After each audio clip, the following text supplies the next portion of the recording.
I should have known something was wrong the moment Vanessa's face lit up at the dinner table. My sister-in-law never shows genuine enthusiasm unless she's about to go for someone's throat. My name is Harper, and until last night, I thought I had finally reached a point where I could sit through a family dinner without feeling like my heart was being ripped out. It's been 14 months since we lost Oliver, my 8-year-old son, and while the pain never really goes away, I'd learned to carry it differently. "I've been thinking," Vanessa announced, swirling her wine glass with perfectly manicured fingers, "about Oliver's college fund." The table went silent. My husband Ethan's fork froze halfway to his mouth. Even his parents, Charles and Linda, stopped eating their roast beef to stare at Vanessa. "Since Alex is heading to college next year," she continued, her voice dripping with what she probably thought was compassion. "And the money is just sitting there?" I felt the room tilt sideways. The college fund. Oliver's college fund. The one we'd started the day he was born. The one that still had his crayon-drawn Harvard application stuck to its folder. The one I couldn't bring myself to close because it felt like admitting he'd never need it. "Vanessa," Ethan warned, his hand finding mine under the table. "I'm just being practical," she pressed on, ignoring the warning signs. "Alex has his heart set on Yale, and with Greg's music career being what it is." She shot an accusatory glance at her husband, who suddenly seemed very interested in his mashed potatoes. Linda cleared her throat. "Perhaps this isn't the best time." "When is the best time?" Vanessa's voice took on that familiar edge, the one that always preceded her most devastating blows. "It's been over a year. We need to be realistic about these things." I stood up so quickly my chair scraped against the hardwood floor. "Excuse me," I managed to say, though my throat felt like it was closing up. "I need some air." The back porch had always been my sanctuary in the Winslow family home. It's where I used to sit with Oliver during these weekly dinners, making up stories about the constellations. He'd always insisted that the Big Dipper was actually a giant robot arm reaching down to scoop up star soup. The door creaked open behind me. "Harper." It was Ethan. "I'm so sorry. I had no idea she would." "Don't." I wrapped my arms around myself, fighting against the autumn chill. "Just don't make excuses for her. Not this time." He stepped closer, and I could feel his internal struggle, the architect in him always trying to fix things, to make broken pieces fit together again. "She's not thinking clearly. With Alex's college applications and their financial situation, our son's memory isn't her personal piggy bank," I snapped, finally turning to face him. In the dim porch light, I could see the pain in his eyes matching my own. "And you know what makes it worse? She's not even doing this for Alex. She's doing it because she can't stand that we had something she couldn't touch." Inside, I could hear Vanessa's voice rising, probably defending herself to Linda and Charles. Through the window, I caught a glimpse of Greg slipping out the front door, likely heading for his usual cigarette escape. "I want to leave," I said quietly. "Now." Ethan nodded, but before we could move, Vanessa's voice carried through the open window. "It's not healthy, the way they're holding on to everything. Oliver wouldn't have wanted." Something snapped inside me. The grief I'd been carefully managing for 14 months transformed into something else entirely. Something darker. Something that whispered that maybe it was time Vanessa learned what it felt like to lose something precious. I turned to Ethan, my voice steady despite the storm brewing inside. "Your sister just made a terrible mistake." He must have seen something change in my expression because he took a step back. "Harper." But I was already walking back inside, my mind racing with possibilities. Vanessa had always been so proud of her perfect life, her perfect image. Perhaps it was time someone showed everyone what lay beneath that carefully constructed facade. After all, she'd just given me permission to be practical about family matters. The morning after the dinner disaster, I found myself sitting in my classroom, staring at 30 blank journals I'd bought for my creative writing students. Usually, these empty pages filled me with possibility. Today, they just reminded me of all the stories Oliver would never write. My phone buzzed. Another message from Ethan. "Mom wants to host a makeup dinner this weekend. Says we need to clear the air." I switched off my phone without responding. Clear the air? The air was perfectly clear. Vanessa had shown exactly who she was, and no amount of Linda's famous pot roast was going to fix that. A knock at my classroom door startled me. Greg, of all people, stood there, looking as out of place in a high school as his vintage band t-shirt suggested. Harper? Got a minute? I gestured to an empty student desk, watching as he folded his lanky frame into it. Greg had always been the family outlier, the struggling musician who'd somehow caught the attention of status-obsessed Vanessa. Look, he started, running a hand through his graying hair. About last night. If Vanessa sent you. She doesn't know I'm here. He shifted uncomfortably. Actually, she doesn't know a lot of things these days. Something in his tone made me pause. What do you mean? The Yale thing. Greg leaned forward, lowering his voice. It's not just about Alex's future. Vanessa's been, well, let's just say her real estate commission checks aren't matching the lifestyle she's broadcasting on social media. The revelation hit me like a splash of cold water. She's in financial trouble? Remember that luxury condo listing she was bragging about last month? It fell through. Third big deal this year to collapse. He glanced at the door, as if expecting Vanessa to materialize. But she already put down deposits on Alex's prep courses, college consultants, the works. Using money we don't have. I thought about Vanessa's designer outfits, her new car, the lavish Sweet 16 party she was planning for Alex. All while eyeing Oliver's college fund like a vulture. Why are you telling me this? Greg's face darkened. Because last night wasn't about helping Alex. It was about saving face. And I'm tired of watching her tear people down to build herself up. Before I could respond, my phone lit up with a text from Linda. Family meeting. Tonight. Non-negotiable. Greg spotted the message and winced. Good luck with that. I'd come for moral support, but I've got a gig. How convenient, I muttered. Hey. He stood up, adjusting his leather jacket. Just remember something. Vanessa's never gotten over the fact that you got the good brother. The family meeting was exactly as excruciating as I'd expected. Linda had arranged everyone in the living room like pieces on a chessboard, Vanessa and I on opposite couches, Ethan between us, Charles in his armchair playing referee. We're family, Linda insisted, passing around coffee nobody wanted. We need to work through this. Vanessa dabbed at her eyes with a tissue. I only meant to help. Harper's always been so sensitive. Sensitive. The word shot out before I could stop it. You tried to raid my dead son's college fund. That's not fair, Vanessa protested. Alex is family too. Oliver would have wanted. Don't. My voice came out sharp enough to crack glass.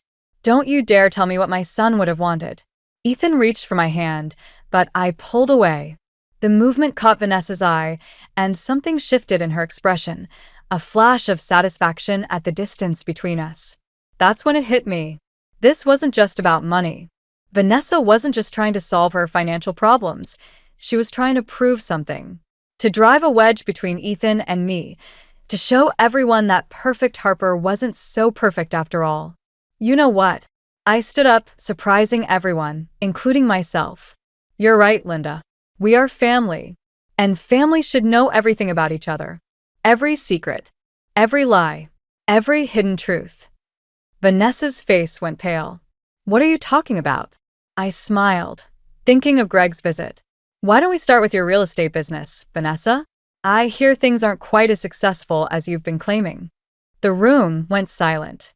In that moment, looking at Vanessa's stricken face, I realized something else. This wasn't going to end with just one family meeting. This was war. You need to see this. Melissa slid her laptop across the coffee shop table, her lawyer face firmly in place. I'd known her since college, and that expression usually preceded bad news.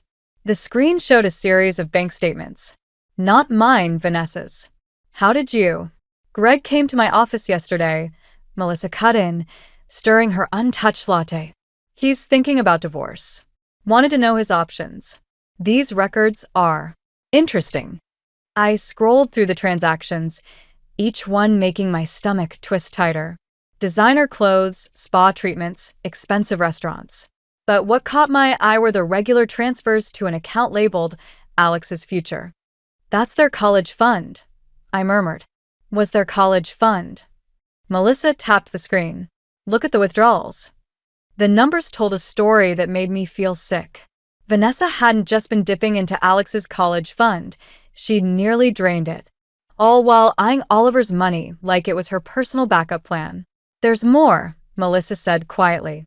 Remember that charity fundraiser she organized last spring? The one for children's cancer research. My head snapped up. The one she dedicated to Oliver? Melissa's silence was answer enough. I remembered how Vanessa had stood at the podium, tears in her eyes, talking about her beloved nephew and the importance of supporting pediatric cancer research. The event had raised over $50,000. The charity never received the full amount, Melissa said. Only about $10,000 made it to the foundation. The rest disappeared into Vanessa's accounts. I finished feeling numb. My phone buzzed, Ethan asking where I was. We were supposed to meet his parents for lunch. I ignored it. Harper. Melissa reached across the table, closing the laptop. What are you going to do with this information? Before I could answer, someone called my name. I looked up to see Alex, Vanessa's son, approaching our table. At 16, he was all gangly limbs and uncertain smiles, so different from his mother's calculated perfection. Aunt Harper? Mom said you weren't feeling well, but I saw you through the window. He shifted awkwardly. I actually wanted to talk to you about something. Melissa gathered her things, squeezing my shoulder as she left. Alex took her seat, fiddling with a paper napkin. It's about the college fund thing, he said finally. Mom keeps talking about Yale, but I don't want to go there. I blinked. You don't. I want to study music production. Maybe go to Berkeley. He smiled slightly. Like Dad. Mom says it's a waste of money, that I need a real degree from a real school. But it's your life. I finished softly, thinking of Oliver's crayon-drawn Harvard application. He'd wanted to be an astronaut that week. Yeah. Alex looked down. I found some paperwork in Mom's office. About my college fund. There's hardly anything left, is there? The hurt in his voice made my chest ache. Alex. It's okay. I kind of knew. The way she's been acting, the fights with Dad. He straightened up suddenly. That's why I wanted to talk to you. Could you maybe not tell anyone? About Yale? Mom's already stressed about money, and if people found out. I stared at him. This kid trying to protect the mother who'd betrayed him. The mother who'd used my dead son's memory to cover up her own lies. My phone buzzed again. This time it was Linda. Where are you? Vanessa has big news to share. Something cold settled in my stomach. I could picture it already. Vanessa announcing Alex's acceptance to Yale, using it to distract from her financial troubles. Pushing her son into a life he didn't want just to maintain her perfect image. I have to go, I told Alex, standing up. But we'll talk more about this, okay? He nodded, relief evident on his face. As I walked out, I made a decision. This wasn't just about Oliver anymore, or even about me. It was about stopping Vanessa before she destroyed more lives with her lies. I pulled out my phone and called Ethan. We need to talk, I said when he answered. About your sister. And this time, you're going to have to choose a side. The box of Oliver's things sat untouched in our bedroom closet for 14 months. But after showing Ethan the bank statements and explaining everything I'd learned, I found myself pulling it out while he paced our room, processing the revelations about his sister. We can't just expose her, he said, running his hands through his hair. Think about Alex. I lifted Oliver's favorite dinosaur t-shirt from the box, the fabric still soft despite countless washes. Alex is exactly why we have to do something. She's destroying his future to maintain her lies. Harper. Ethan's voice carried that familiar note of caution. The architect in him, always trying to find the perfect balance. Maybe we should talk to her first, give her a chance to. My phone buzzed with a text from Linda. Vanessa just told us the wonderful news about Alex's early acceptance to Yale. We're so proud. The dinosaur shirt slipped from my fingers. She's already started, I whispered, showing Ethan the message. She's building her lie bigger, making it harder for Alex to escape. Before Ethan could respond, another text came through, this time from Greg. She's planning to announce it at the charity gala next week. The one honoring Oliver. I'm sorry. The charity gala. The annual event where Vanessa played the grieving aunt, using my son's memory to boost her social standing. And now she was going to use it to trap her own son in her web of lies. I need some air, I muttered, grabbing my keys. I drove without thinking, ending up at Oliver's favorite park. The swing set where he used to pretend he could fly stood empty in the fading light. As I walked toward it, I spotted a familiar figure on one of the benches, Alex, hunched over his phone. He looked up as I approached. Mom's telling everyone about Yale, he said quietly. Grandmother called to congratulate me. I sat beside him, watching a group of kids play basketball nearby. What are you going to do? What can I do? His laugh was bitter, so unlike his usual self. The application deadline for Berkeley passed last week. Mom. She hid the forms I'd filled out. Said she was protecting me from making a mistake. Something inside me snapped. Not the hot, angry break from before, but a cold, clear certainty. What if you could still go? To Berkeley? Alex turned to me, confusion evident on his face. How? I thought about Oliver's college fund, still sitting untouched. About how he'd loved music, always dancing to Greg's guitar playing at family gatherings. About how he'd want his money to help someone chase their dreams, not enable more lies. Let me worry about that, I said. But first, I need you to be sure. Really sure. Because what happens next? It's going to change everything. My phone buzzed again, Ethan calling. I ignored it. I'm sure, Alex said firmly. I'm tired of pretending to be who she wants me to be. When I got home, Ethan was waiting with an expression I'd never seen before. Vanessa called, he said. She knows you were talking to Alex. She's threatening to sell Oliver's story to that true crime podcast that's been contacting us. Says if we expose her finances, she'll tell everyone her version of what happened that day at the pool. The world tilted sideways. Nobody in the family talked about that day, about how Vanessa had been watching Oliver while I was at a writing conference. About how she'd been too busy on her phone to notice him slip away.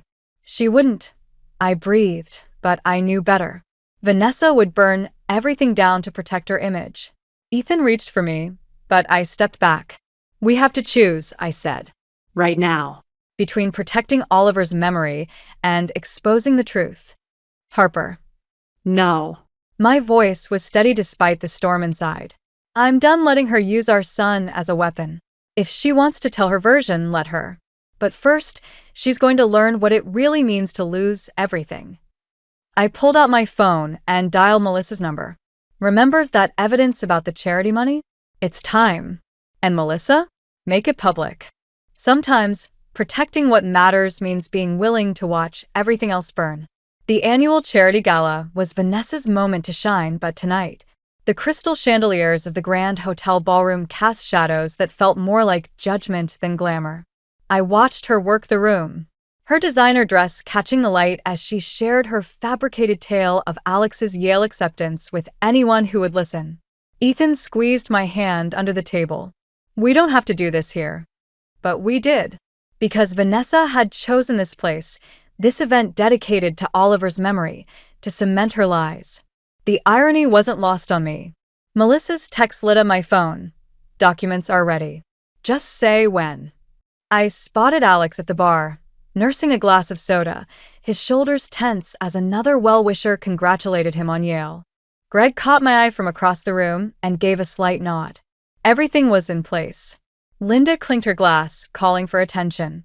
Before Vanessa makes her special announcement, I'd like to thank everyone for supporting our family's charity work in memory of our beloved Oliver. My chest tightened. Oliver, who would never get to choose his future, who would never have his dreams stolen by someone else's lies. And now, Linda continued, Vanessa has some wonderful news about Alex's future. I stood up, my chair scraping against the marble floor. Actually, I have something to say first. The room fell silent. Vanessa's perfectly composed smile flickered. Harper, she warned, this isn't the time. It's exactly the time. I pulled out my phone, hands steady despite the adrenaline coursing through me. Because while we're all here celebrating Oliver's memory, there's something you should know about last year's charity funds.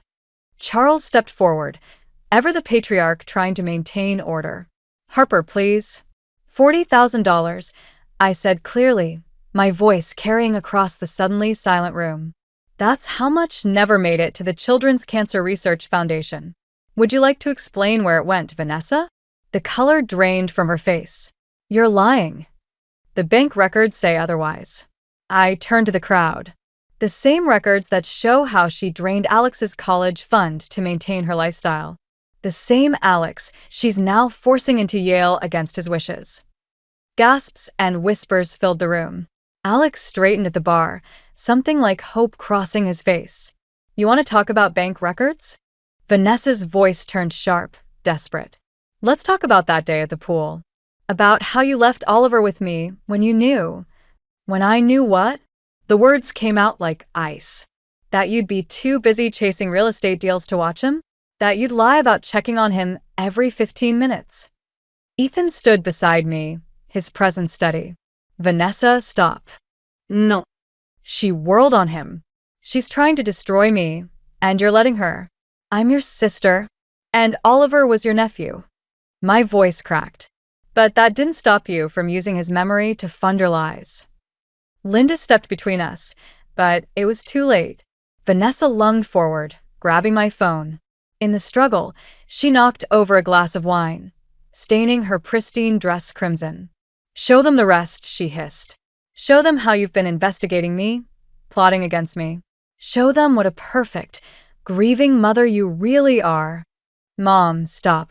Alex's voice cut through the chaos. He stood there looking younger than his 16 years. Just stop lying. Please. The silence that followed was deafening. Vanessa looked around the room, at the faces of friends and family now clouded with doubt and disappointment. Her carefully constructed world was crumbling. You'll regret this, she whispered, but her voice shook. All of you. She grabbed her purse and stormed out, leaving behind a room full of shocked witnesses and shattered illusions. I felt Ethan's arm around me, steadying me as my legs threatened to give out. We'd done it. We'd exposed the truth. But as I looked at Alex's lost expression, at Linda's tears, at Charles's rigid disappointment, I wondered, at what cost? Greg approached, holding out a folded paper. Found this in Vanessa's office while she was getting ready. It's from Oliver's last day. Maybe you should read it. My hands trembled as I took it, recognizing my son's messy handwriting. Sometimes victory feels a lot like loss. The morning after the gala, I found Oliver's memorial garden destroyed. His favorite blue hydrangeas torn from the earth, the small stone bench overturned, and the plaque with his name spray-painted black. But what broke me wasn't the destruction. It was the Yale acceptance letter left in the middle of it all. Alex's name crossed out and replaced with Oliver's. I stood there, still in my pajamas, as morning dew soaked through my slippers.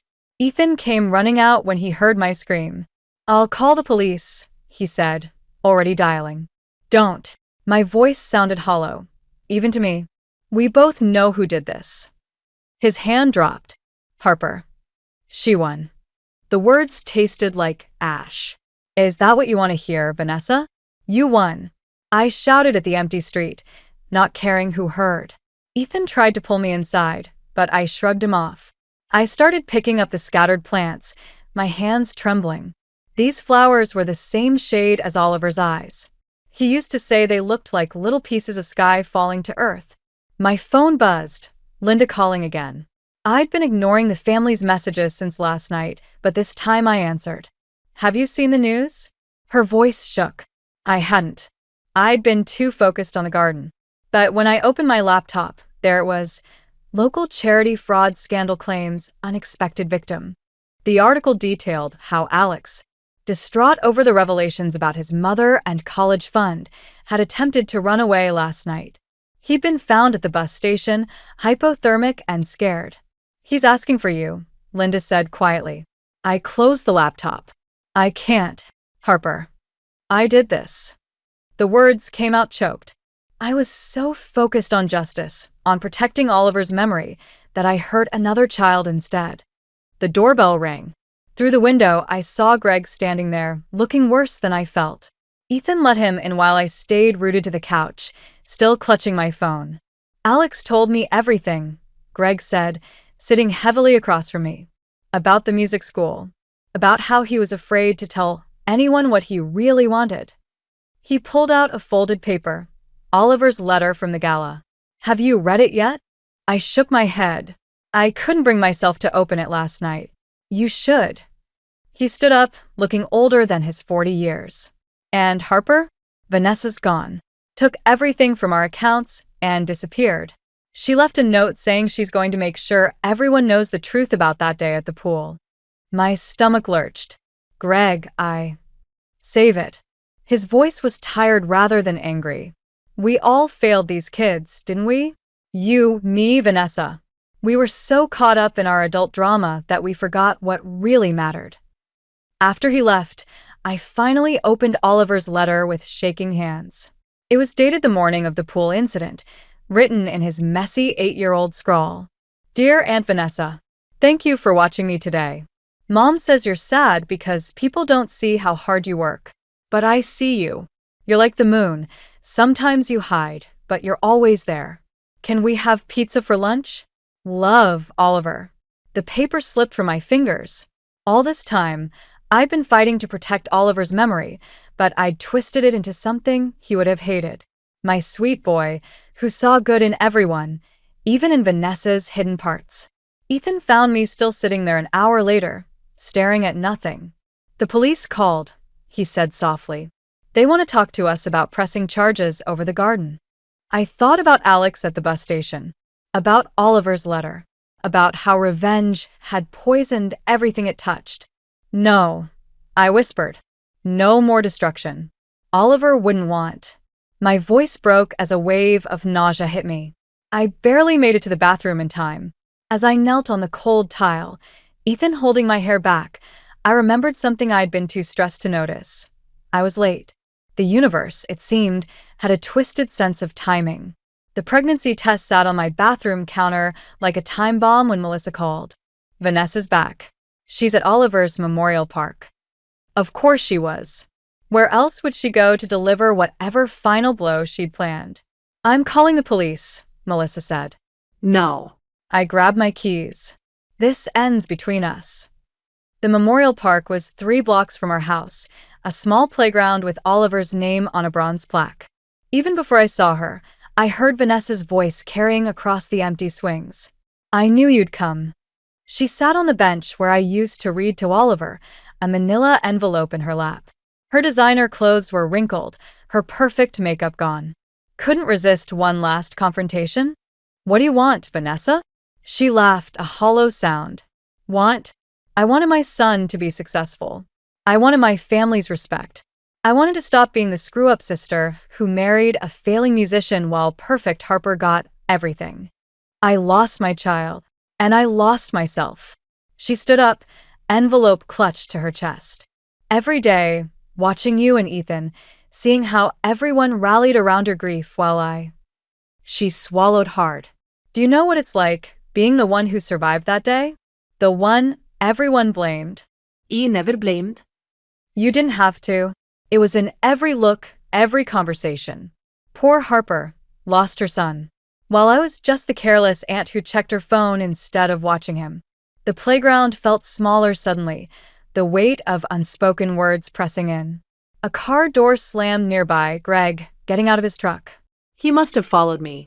I have proof, Vanessa continued, pulling papers from the envelope. Phone records from that day. Texts from you, asking me to watch him even though you knew I had an important client meeting. You are just as responsible. Stop. Greg's voice cut through her words. Just stop, Vanessa. She whirled on him. You don't understand. I need them to know. That you're hurting? I stepped closer. We know. We've always known. But this isn't about Oliver anymore, is it? Everything is about Oliver. She threw the papers, letting them scatter in the wind. He saw me, really saw me. That stupid letter. He was the only one who ever. Her voice broke. Greg moved toward her, but she backed away. I can't give you absolution, Vanessa, I said quietly. But I can give you this. I pulled out the pregnancy test from my pocket. I'm carrying your niece or nephew. And I need to know, does this child get an aunt, or does it get another war? The silence stretched between us, broken only by the creaking of empty swings. I found Alex's Berkeley application, Greg said softly. The one you hid. He's got real talent, Vanessa. Like me. Is that what scared you? Vanessa's shoulders slumped. For the first time since Oliver's death, I saw her. Really saw her. Not the perfect sister-in-law, not the vengeful antagonist, but someone as broken as I was, just wearing different scars. I don't know how to be anything else, she whispered. Then learn. I touched my stomach. For this baby. For Alex. For Oliver, who saw the good in you even when you couldn't see it yourself. She looked at the scattered papers, at Greg's extended hand, at my still flat belly. Something shifted in her expression. Not surrender, exactly, but exhaustion. The kind that comes before healing can begin. Alex wants to study music production, she said finally, her voice small. I know. I stepped closer. Oliver's college fund. It should go to someone who'll use it to create something beautiful. Greg's hand found Vanessa's shoulder. This time, she didn't pull away. I'm so tired, she breathed. Then let's rest, I said, thinking of Oliver's letter, of new life growing inside me, of the long road ahead. We can figure out the rest tomorrow. The sun was setting behind the playground equipment, casting long shadows that looked almost like children playing. Somewhere, I hoped, Oliver was watching. And maybe, just maybe, he was smiling. 6 months later, I stood in Oliver's restored memorial garden, my growing belly visible beneath my sweater. The hydrangeas were blooming again, tiny blue stars against the spring soil. Alex sat cross-legged nearby, strumming Greg's old guitar while recording ideas for his Berkeley application. That sounds beautiful, I said, recognizing hints of the lullaby I used to sing to Oliver. It's for the baby, Alex replied, not looking up. And for Oliver. I thought maybe they could share it. The sound of gravel crunching made us both turn. Vanessa stood at the garden entrance, looking smaller somehow in jeans and a simple sweater. Her therapy sessions had stripped away the designer armor she'd hidden behind for so long. The flowers came back, she said softly. They always do. I touched my stomach as the baby kicked. Nature's stubborn that way. Alex packed up his guitar, kissing my cheek before heading inside. He and Vanessa exchanged careful nods, their relationship still tender, healing slowly like everything else. I found something else, Vanessa said, once he was gone. In my old office files. She pulled out a water-stained envelope. It's from that day. I never opened it. My hands trembled as I took it.